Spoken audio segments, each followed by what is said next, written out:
Hi viewers, welcome to our channel. ప్రస్తుతం మనతో పాటు ప్రముఖ సోషల్ యాక్టివిస్ట్ కృష్ణ కుమార్ గారు ఉన్నారు. వారితో ఒకసారి మాట్లాడదాం. నమస్కారం మేడం. నమస్తే మేడం, నిన్న అల్లు అర్జున్ గారు అరెస్ట్ అవ్వడం, ఇవాళ మార్నింగ్ బెయిల్ మీద రిలీజ్ అవ్వడం, ఈ రెండింటి మధ్యన ఎన్ని నాటకీయ పరిణామాలు చోటు చేసుకున్నాయో మనందరికీ తెలిసిందే. సో ఆయనకు నిన్నే బెయిల్ వచ్చినా కూడా పోలీసులు అంటే ఇంకా రిలీజ్ చేయడానికి కొంత టైం తీసుకున్నారు. ఇవాళ మార్నింగ్ వరకు రిలీజ్ చేయాలని చెప్పేసి దీని వెనుక కుట్ర కోణం ఉందని చెప్పేసి లాయర్లు కూడా మాట్లాడుతున్నారు. అటువైపున రేవంత్ రెడ్డి గారు ఏమో ఢిల్లీలో ప్రెస్ మీట్ పెట్టారు. ఆయన ఏమన్నా యుద్ధానికి వెళ్ళే సైనికుడు కాదు, జస్ట్ ఒక బిజినెస్ మ్యాను, అతను వెళ్ళి థియేటర్ దగ్గర చేతులు ఊపుకుంటూ వెళ్ళి చూడడం వల్లే కదా ఇదంతా జరిగిందని చెప్పేసి ఆయన మాట్లాడడం. సో ఎంటైర్ గా నిన్న జరిగిన పరిణామాలపైన మీ ఒపీనియన్ ఏంటి మేడం? ఇప్పుడు లాయర్లు ఎలా అంటున్నారు అంటే నేను కొంచెం ఆశ్చర్యపోతున్నా. ఓకే, ఎందుకంటే మన అందరికంటే లాయర్లకి ప్రొసీజర్స్ ఎక్కువ తెలుసు. ఇప్పుడు నిన్న పొద్దున అసలు పోలీసులు అరెస్ట్ చేసిందే తప్పు. ఎందుకు తప్పు అంటున్నానంటే ఆయనని అరెస్ట్ చేసే గ్రౌండ్స్ ఉంటే అరెస్ట్ చేయటం తప్పని కాదు నా ఉద్దేశం. నిన్ననే హైకోర్టులో ఆర్గ్యుమెంట్స్ ఉన్నాయి క్వాష్ పిటిషన్ మీద. ఇప్పుడు క్వాష్ పిటిషన్ అవ్వలేదు అనుకోండి, అప్పుడు మీరు క్వాష్ అవ్వకపోతే అర్థం ఏంటి? కేసు ఉన్నట్టు. అలాంటప్పుడు మీరు చేయాల్సింది ఏంటి? అప్పుడు మీరు అరెస్ట్ చేస్తే అర్థం ఉంది. కానీ ఓ పక్కన దాని ప్రొసీజర్ అదే, మీ ప్రొసీజర్ మీదే అన్నట్లు, ఏదో కొంపలంటూ పోతున్నట్లు, నిన్న మనం అనుకున్నట్లు దావూద్ ఇబ్రహీంనో కసబ్ను అరెస్ట్ చేసినట్టు పొద్దున్నే ఇంటికి వెళ్ళిపోయి బెడ్రూమ్లోకి వెళ్ళిపోయి బాత్రూంలోకి వెళ్ళిపోయి ఉన్న పళంగా తీసుకుని రావటం వెనక కుట్రకోణం ఉంది అన్నగాని పోలీసులు అత్యుత్సాహం ఉంది. ఎందుకంటే అసలు చేయాల్సినప్పుడు చేయలా డ్యూటీ. ఏ రోజైతే సంధ్యా థియేటర్లో సినిమా రిలీజ్ అవుతుందో ఆ షో, ఆ రోజు అల్లు అర్జున్ వస్తున్నాడు అని థియేటర్ వాళ్ళకి తెలుసు, పోలీసులకు తెలుసు, ఇంటెలిజెన్స్ వాళ్ళకి అందరికీ తెలుసు. మరి తగిన ఏర్పాట్లు ఎందుకు చేయలేదు? మీ వైఫల్యాన్ని కప్పిపుచ్చుకోవటానికి నిన్న మనం అనుకున్నాం కదా, ప్రభుత్వాన్ని, ఇంటెలిజెన్స్ది, పోలీసులది, అసలు రాత్రిపూట షో వేసుకుంటామని అడిగిన వేళది. అసలు వాళ్ళు అడుగుతారు, వాళ్ళ ఆశకి ఎన్నో అడుగుతారు, మీరు ఇచ్చేస్తారా? ఇంతమంది తప్పుండగా అల్లు అర్జున్ పైన ఈ ఎఫ్ఐఆర్ అవ్వడమే కరెక్ట్ కాదు నన్ను అడిగితే. ఎందుకంటే అతను చెప్పే వచ్చాడు, మీరేమన్నా రావద్దని చెప్పారా? ఇప్పుడు కొన్నిసార్లు కొంతమంది బయటకు వస్తే గొడవలు అవుతాయి అనుకున్నప్పుడు హౌస్ అరెస్ట్ చేస్తారు. చేసి మీరు ఇంట్లోనే ఉండండి, మీరు బయటికి రావద్దు, మీరు బయటకు వస్తే కరెక్ట్ కాదు అంటే వాళ్ళు చచ్చినట్టు ఇంట్లో ఉంటారు. మీరు అలాంటి ఏమీ చెప్పకోకుండా ఆయన బయటకు వచ్చిన తర్వాత అక్కడ ఏం చేయాలో మీరు చేయకోకుండా ఏం చేశారు? చేతులు కాలిన తర్వాత ఆకులు పట్టుకున్నారు. ఏదో అన్నట్లు ఐవారం చేయబోతే కోత అయింది అన్నట్లు అయింది. అవును.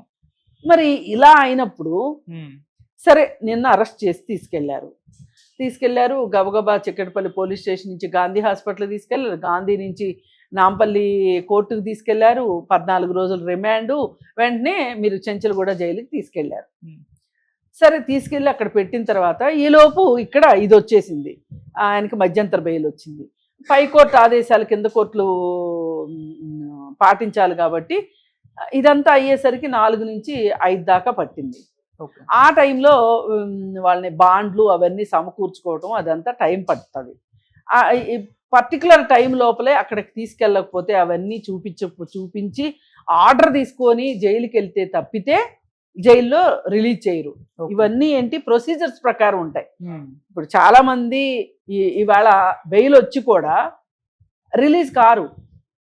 ఎందుకు? పోయినసారి జానీ మాస్టర్ కూడా అంతే కదా, బెయిల్ వచ్చింది కానీ ఆ రోజు రిలీజ్ అవ్వలేకపోయాడు. ఏంటి రీజన్ అంటే సాంకేతిక కారణాలు. ఏంటి?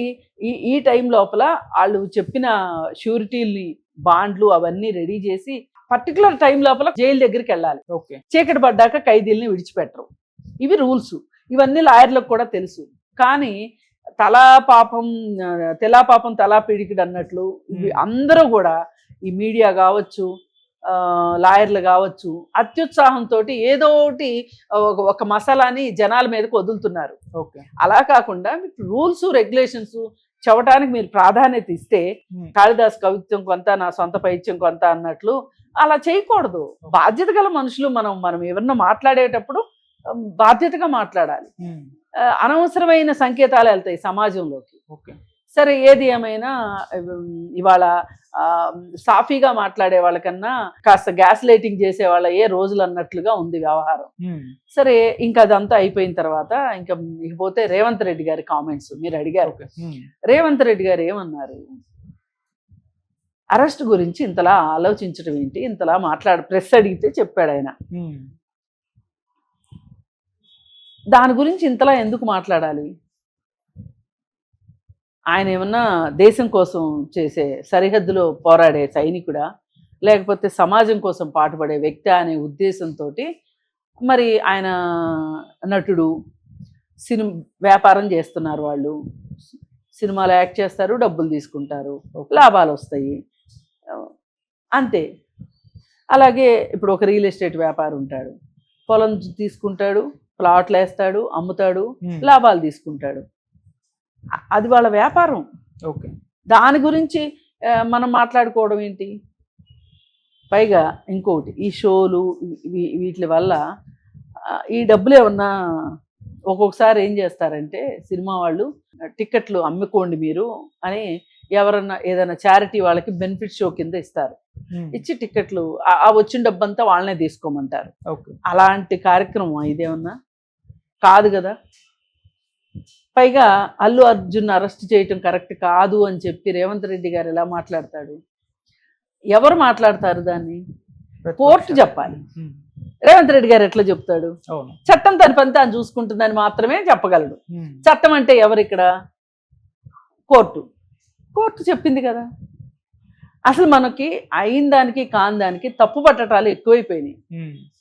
కాంట్రడిక్షన్స్, పరస్పర విరుద్ధంగా మాట్లాడటము, ఒకే మనిషి నిన్న ఒకలాగా మాట్లాడటం, ఇవాళ ఒకలాగా మాట్లాడటం, రేపు ఇంకోలాగా మాట్లాడటం అయిపోతుంది. అసలు ఒక స్టాండ్ అనేది ఉండట్లా. ఆ స్టాండ్ అంటే మనం తీసుకున్న స్టాండే కరెక్ట్ అని కాదు, ఇష్యూ బేస్డ్గా ఉండాలి. ఇప్పుడు ఈ పర్టికులర్ ఇష్యూలో అసలు అల్లు అర్జున్కి ప్రమేయమే లేదు. ఇంకా అలా అనుకుంటే అసలు సంధ్య థియేటర్ దగ్గరికి రాకూడదని పెట్టాలి రూలు. మీరు అది పెట్టలేదు. అసలు రాత్రిపూట టిక్కెట్లు అమ్మమని, షోలు వేయమని ఎవరు చెప్పారు? మీరు కదా, ప్రభుత్వం కదా చెప్పింది. మరి అల్లు అర్జున్ వస్తున్నాడు అని తెలిసి బందోబస్తు చెయ్యింది ఎవరు? పోలీసులు. మరి పోలీసులు బందోబస్తుకి సరిగా రాలేదు అన్నప్పుడు పట్టించుకోవాల్సింది ఎవరు? థియేటర్ వాళ్ళు. మరి ఈ ఇద్దరు కలిసి ఒక ఆలోచన చేయాల్సింది ఏంటి? మనం అవన్నీ చేయలేకపోయాము, ఇక్కడేమో బోల్డ్ మంది గుమ్మిగూడిపోయారు, ఆయన ఏమో వస్తానంటున్నాడు, ఆయన రానివ్వాలా వద్దా ఏంటి అని వీళ్ళిద్దరు మాట్లాడుకోవాలి కదా. ఇలాంటివి జరగాల్సినవి ఏమీ జరగకోకుండా ఈరోజు మీరు ఎవరినో ఒకరిని బాధ్యులను చేసేసి చేస్తానంటే ఎట్లా కుదురుతుంది? అందుకని ఇవి కరెక్ట్ కాదు. రేవంత్ రెడ్డి గారు మాట్లాడిన దాంట్లో చాలా వరకు వాస్తవం ఉంది. ఆయన బిజినెస్ కోసం ఆయన చేసుకుంటున్నాడు, ఆయన తప్పు ఉంది అని అరెస్ట్ చేశారు, తప్పు లేదు అని బెయిల్ ఇచ్చారు, మధ్యంతర బెయిల్ ఇచ్చారు. రేపొద్దున ఈ 4 వారాల తర్వాత కోర్టులో విచారణ మొదలైన తర్వాత తప్పు ఉంది అన్నారనుకోండి, శిక్ష వేస్తారు. తప్పు లేదు అన్నాడు అనుకోండి, నిర్దోషి అంటారు. ఈయన ఎట్లా చెప్తాడు? రేవంత్ రెడ్డి గారు చెప్పలేరు కదా. పైగా ఆడ ప్రభుత్వం చేసిన పని ఆయన ఎట్లా చెప్తాడు తప్పని? ఒకవేళ తప్పని ప్రూవ్ అయితే కోర్టు చెప్తే మా వాళ్ళు తొందరపడ్డారు అని మాత్రం అనగలడు. ఇప్పుడే ఎలా చెప్తాడు తొందరపడ్డారని? అందుకని ఏ వ్యాఖ్యల్లోనూ ఈ వ్యాఖ్యల్లో నాకేం పెద్ద తప్పు పట్టాలి అని అనిపించట్లా. కానీ నేను మొదటి నుంచి చెప్పేది, ఈ ఘటనకి ప్రభుత్వమే బాధ్యత వహించాలి. అసలు ఇట్లాంటి షోస్కి పర్మిషన్ ఇవ్వకూడదు, రేట్లు పెంచుకుంటానంటే ఒప్పుకోకూడదు. అసలు ఎవరు తీయమని చెప్పారు మిమ్మల్ని ఈ హై బడ్జెట్ సినిమాలు? ఎందుకు తీయాలి మీరు? మంచి సినిమాలు ఎందుకు తీయట్లేదు మీరు? అసలు 3 సంవత్సరాలు 2 సంవత్సరాలు సాగ తీసుకుంటా జీడిపాకం లాగా బడ్జెట్ని పెంచేసుకుంటా మళ్ళీనేమో మీరు చేసిన తప్పుకి టికెట్ పెంచుకుంటామని అడగటం ఏంటి? ఈ ప్రభుత్వాలు సిగ్గు లేకుండా ఇవ్వడం ఏంటి? అసలు మీకు కాబట్టిన వాళ్ళు ఎవరు ప్రభుత్వాలకి? ప్రజలా లేకపోతే సినిమా వ్యాపారస్తులా? మరి ఇప్పుడు ఇందాకే కదా రేవంత్ రెడ్డి గారు అన్న మాట, వాళ్ళు వ్యాపారమే కదా చేసుకుంటున్నారు. మరి వ్యాపారం చేసుకునే వాళ్ళకి మీరు అంత రాయితీలు ఇవ్వాల్సిన అవసరం ఏముంది? టికెట్ రేట్ పెంచాల్సిన అవసరం ఏముందండి? ఈ వారం కాకపోతే వచ్చే వారం వచ్చి చూస్తారు, వచ్చే వారం కాకపోతే ఇంకో వారం వచ్చి చూస్తారు, అంతే కదా. అందుకని చెప్పి ప్రభుత్వాలు కూడా ఈ విషయంలో పునరాలోచించుకోవాలి. అసలు పుష్ప 2 సినిమా రిలీజు ఇవన్నీ కూడా ఒక రకంగా ఒక కేస్ స్టడీ లాగా చూసి అసలు ఈ సినిమా ఇండస్ట్రీలో కూడా చాలా మార్పులు రావాల్సింది ఉంది. ఓకే. ప్రేక్షకుల జేబులకు చిల్లులు పెట్టి అడ్డగోలుగా దోచుకోవటం, అది సినిమా హాళ్ళు ఉన్నాయి కదా, మల్టీప్లెక్స్లు వాళ్ళు చేస్తున్న ఆగడాలు ఎంతలా దోచుకుంటున్నారంటే ప్రేక్షకుల యొక్క బలహీనతని, అంటే సినిమాకి రావాలి అనుకునే బలహీనతని మీరు దోచుకుంటున్నారు ఒక రకంగా. అసలు సామాన్యుడికి వినోదం ఏది? ఆ మల్టీప్లెక్స్లో రేట్లు ఏంటి అసలు అడ్డగోలుగా? ప్రభుత్వాలు తలుచుకుంటే కంట్రోల్ చేయలేవా? ఎందుకు చేయట్లేదు మీరు? అంటే మీ అర్థమైపోతుంది మీరు ఎప్పుడు కూడా డబ్బులున్న వాళ్ళకే సపోర్ట్గా ఉంటున్నారు, అందువల్ల ఇవన్నీ జరుగుతున్నాయి. ఏది ఏమైనప్పటికీ కూడా ఈలోపు మన ఊహాగానాలకి పక్కన పెట్టేసేసి చట్టం తన పని తాను చేసుకుపోతుంది అని చెప్పి చట్టం చేసిన దాన్ని మనం గౌరవించడం నేర్చుకుందాము. చట్టాలు తెలుసుకుని చట్టాల ప్రకారం నడుచుకోవాలి అని అనుకుందాం. మేడం, ఇక్కడ ఇంకో చర్చ కూడా జరుగుతుంది. రేవంత్ రెడ్డి గారు కూడా జగన్మోహన్ రెడ్డి గారు లాగానే సినిమా ఇండస్ట్రీ పట్ల బిహేవ్ చేస్తున్నారు. ఆయన సినిమా ఇండస్ట్రీ పట్ల ఏ విధంగా బిహేవ్ చేస్తారో మనం చూసాం. ఇప్పుడు రేవంత్ రెడ్డి గారు కూడా నాగార్జున గారి విషయంలో, అలాగే సినిమా ఇండస్ట్రీ వాళ్ళ ఎవరి పర్మిషన్ ఎవరితో చర్చ జరపకుండా గద్దర్ అవార్డ్స్ ప్రకటించడం విషయంలోను, ఇప్పుడు అల్లు అర్జున్ గారి విషయంలోను ఈ విధంగా సినిమా ఇండస్ట్రీకి ఆయన అగనిస్ట్ గానే వెళ్తున్నారు. సేమ్ ఇక్కడ జగన్మోహన్ రెడ్డి గారు బిహేవ్ చేసినట్టే చేస్తున్నారు అన్న ఒక చర్చ కూడా జరుగుతుంది. దీనిపైన మీ ఒపీనియన్? అంటే ఇప్పుడు ఆయన FTLలో ఫంక్షన్ హాల్స్ కట్టి డబ్బులు సంపాదించుకుంటుంటే ఊరుకోవాలా? సినిమా వాడు కాబట్టి. ఏంటి సినిమా వాళ్ళు అంటే వీళ్ళు ఏం చేస్తున్నారు సమాజానికి? ఏం చేస్తున్నారు చెప్పండి, ఒక మాట చెప్పండి. అది ఖచ్చితంగా తప్పు ఆయన చేసింది.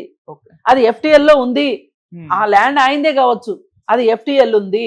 FTLలో ఉన్నప్పుడు ఎట్లా కట్టుకుంటావు నువ్వు? సామాన్య ప్రజలు ఇల్లు పడగొట్టేస్తున్నారు. నీకు బోల్డ్ 100 కోట్ల ఆస్తుంది, నీకు ఒక్క ఆ 2 ఎకరాలు పోయినంత మాత్రం నీకు కొంపలేం అంటుకుపోవు. కానీ 2 బెడ్రూమ్ హౌస్ లోన్లు పెట్టుకొని అష్టకష్టాలు పడి తిని తినక ప్లాట్లు కొనుక్కొని దాంట్లో చిన్న చిన్న ఇళ్ళు వేసుకుని లేదంటే అపార్ట్మెంట్లు కొనుక్కొని EMIల మీద నానా కష్టాలు పడి కొనుక్కున్న కస్టమర్లు ఇళ్ళే కూల కొడితే దిక్కు దివాణం లేదు. నీకేమైందయ్యా నాగార్జున? నాకు అర్థం కాదు. ఇన్నాళ్ళు దాని మీద పడి సంపాదించుకున్నావు. అసలు నీకు యువతల మంచి ల్యాండ్ అని తెలుసు, అది FTL ల్యాండ్ అని తెలుసు, అక్రమ కట్టడం అని నీకు తెలియబట్టే కదా నువ్వు ఆ కట్టడం రెగ్యులరైజేషన్కి వెళ్ళావు. అసలు అక్కడ కట్టడానికి నీకు పర్మిషన్ వచ్చేటట్లయితే నువ్వు అక్రమ కట్టడం ఎందుకు కడతావు? సక్రమ కట్టడమే కట్టేవాడివి కదా, నీకు పర్మిషన్ రాదని తెలుసు, నీకు అన్నీ తెలుసు. ఇంకా నాగార్జునకి చేసిన అన్యాయం ఏంటి? ఏమీ లేదు. ఆ విషయంలో కక్ష సాధింపు అనటానికి లేదు. ఇంకేంటండి మీ బాధ? కొండా సురేఖ గారి వ్యాఖ్యలు, పరువు నష్టం దావా వేయడం, అలా కోర్టు వరకు లాగడం కూడా ఇష్యూ. ఎవరు లాగారు కోర్టు వరకు? KTR లాగాడు, నాగార్జున లాగాడు. మరి దానికి రేవంత్ రెడ్డి ఏం చేస్తారు?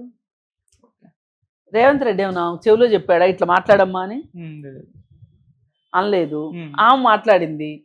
ఆమె పైన TRS వాళ్ళు చేసిన దుష్ప్రచారానికి ఆమె స్పందించి ఆ విధంగా మాట్లాడింది. పైగా ఆవిడ చెప్పింది, నేను ఏదో బాధలో కోపంలో నేను ఎవరినో అనాలనుకుని మిమ్మల్ని అనవసరంగా లాక్కొచ్చాను, దీంట్లో నాకు పరువు పోయినప్పుడు నేను ఎంత బాధపడ్డానో మీరు కూడా అంతే బాధపడి ఉంటారని నేను అర్థం చేసుకున్నాను అని చెప్పి ఆవిడ చెప్పింది.